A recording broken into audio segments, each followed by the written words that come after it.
Hi, I'm Allison, the host of Cycles of Time podcast, where we journey through the cosmic rhythms that shape our reality.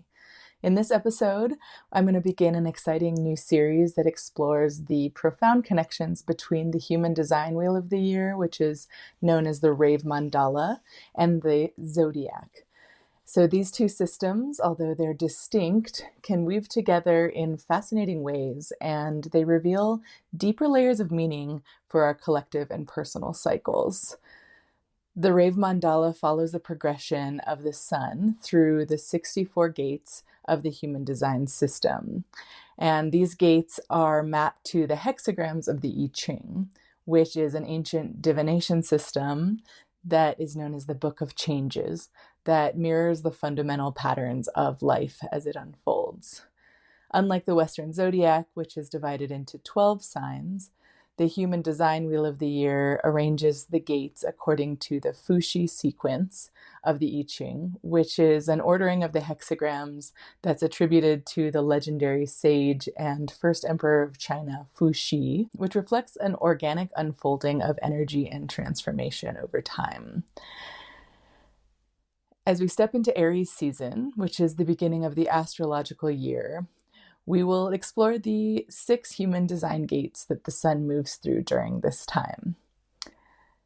Aries brings the energy of initiation and courage and bold movement forward.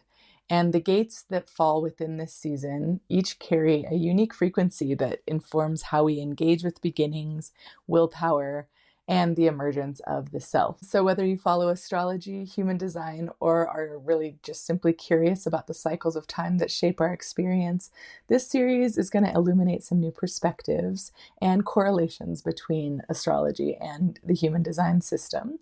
So let's dive in and explore the 6 gates of Aries season. I've written it in a story format, kind of following the story of the ram, the archetype of Aries season, through the different energies of the I Ching and human design as it unfolds.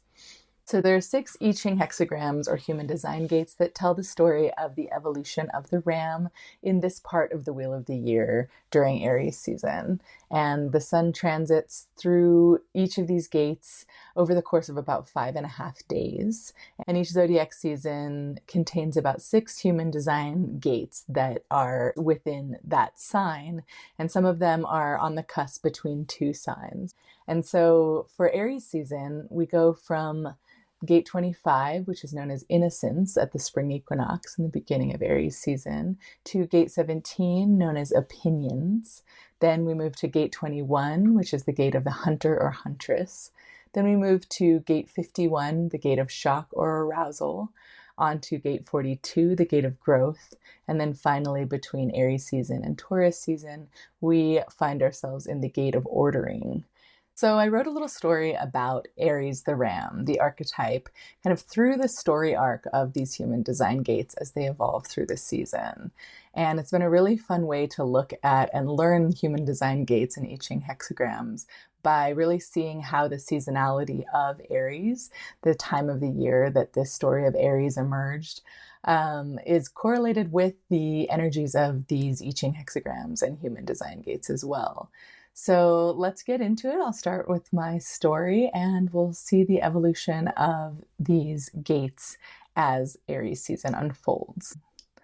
Once in the high mountains, where the wind spoke in whispers and the earth pulsed with the fire of a new life, there was a ram. He was born at the cusp of spring, his hooves pressing into the damp soil as the snow receded, his heart pulsing with an instinct older than memory. His journey was written in the stars, unfolding through the 6 sacred gates of transformation. The first gate of Aries season is Gate 25, the innocence of the wild. In the I Ching, it's known as innocence or Wu Wang, and it's known as the 2 trigrams heaven over thunder. In human design, it's known as the gate of the spirit of the self, and in the gene keys, it's known as the shadow of constriction, the gift of acceptance, and the city of universal love. So at birth, the ram knew only purity. He roamed the hills unburdened, his spirit untouched by fear or ambition. He leaped without hesitation, trusting the land to catch him. He did not question his place in the world. He simply was. He did not yet understand struggle nor the weight of expectation. Yet there were moments when the cold winds bit harder than expected, when hunger gnawed at his belly. Fear crept in, tightening around his heart like a constricting vine. But the great sky whispered, "Remain open, remain free." He learned that suffering only came when he resisted life's flow. As he surrendered to trust, he felt a quiet force. Something vast, something sacred moved through him. It was love itself, not bound to another, but existing in everything as universal love. The next chapter is Gate 17, the Path of Vision. In the I Ching, it is known as following or sui, or lake over thunder. In human design, it's known as the Gate of Opinions. And in the Gene Keys, it moves from the shadow of opinion to the gift of farsightedness, to the city of omniscience. As the ram grew, he began to notice patterns in the land. He saw the way elders walked, the paths carved by generations before him. He learned to follow, to watch the stars, to recognize the signs that spoke of safety, food, and the changing seasons. His mind sharpened, and he developed an eye for detail, predicting the best places to graze and the safest routes through the cliffs. But in doing so, he also became aware of choice, who to follow, when to trust his own instincts, and when to break away. At first, his mind clung to opinions, judging which path was best, who was right or wrong. But the mountains were older than his thoughts, and through observation, his vision deepened. He saw that no single path was absolute. Each was a thread in a greater tapestry. As his perspective expanded, he glimpsed the omniscience that lay beyond logic. Chapter 3 of Aries season is Gate 21. The will to claim. In the I Ching, this is known as biting through or shi. Fire over thunder is the 2 trigrams that combine to make the hexagram. And in human design, it's known as the gate of the hunter or huntress. And the gene key moves from the shadow of control to the gift of authority, to the city of valor. One day, the ram stood before a challenge. The valley he had claimed as his own was threatened by another, stronger ram. His body tensed, his horns lowered. This was the moment he realized that survival was not just about following signs. It was about owning his power. He had a choice, submit or fight. At first, he fought with pure control, driven by the need to dominate. He met his opponent head-on, every muscle straining, his hooves digging into the earth. But as the battle raged, he realized that brute force alone was not enough.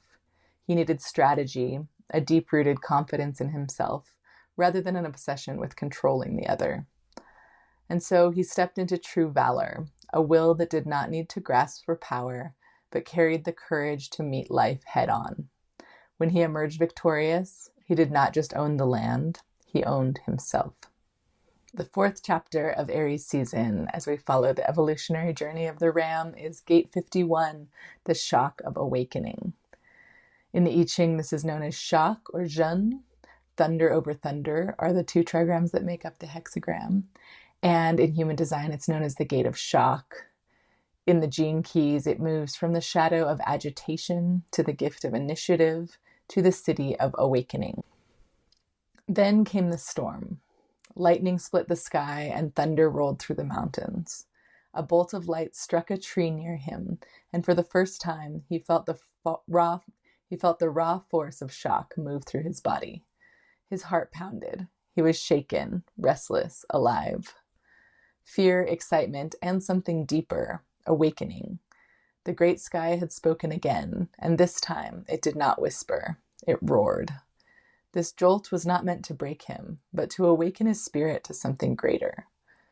Every great leap requires an initiatory moment, one that shakes the dust off of complacency. The ram had faced battle, but this was different. This was the call to transcend his former self. The fire of Aries within him was fully lit, urging him not just to survive, but to seek the extraordinary. After the Gate of Shock, we move on to Chapter 5 in the story of Aries the Ram, which is Gate 42, the expansion of life. In the I Ching, 42 is known as increase or yi, and the trigrams are wind over thunder. In human design, it's known as the gate of growth. And in the gene keys, it moves from the shadow of expectation to the gift of detachment to the city of celebration. The storm passed and the ram felt something new, hunger. Not for food, but for more. More mountains to climb, more challenges to overcome, more wisdom to gain. He had grown beyond the valley, beyond the life he had known. At first, he carried expectation, a belief that his journey had to unfold in a certain specific way. He sought signs, tried to predict the next phase, tried to plan his next conquest. But the sky and earth did not operate on his timeline. The wind did not ask permission to shift. The seasons did not hesitate. And so the ram learned to release his grip. Instead of waiting for life to fulfill his expectations, he embraced the moment fully. Each step, each breath, each challenge became something to celebrate, not something to endure. And that's how growth happened for Aries the ram. Finally, the last chapter of Aries the ram as we move on towards Taurus season is Gate 3, the birth of something new. In the I Ching, Gate 3 is known as difficulty at the beginning, or jeûne, and it's known as water over thunder as the trigrams. The human design system calls it the gate of ordering. And in the gene keys, the energy moves from the shadow of chaos to the gift of innovation to the city of innocence. At the edge of his world, where the mountains meet the sky, the ram came to a place he had never seen before. It was raw, untamed, filled with possibility and uncertainty. He hesitated, but only for a breath. The land before him was chaotic, unfamiliar, and undefined. But deep within his bones, he remembered something ancient, how he had once been an innocent creature, a lamb leaping without hesitation. He had traveled far, gained wisdom, learned strategy, claimed his power, and walked through the fire of transformation. And yet, at this moment, the greatest gift was to return to the innocence of pure experience. He stepped forward, not to control, not to predict, not to dominate, but simply to begin again.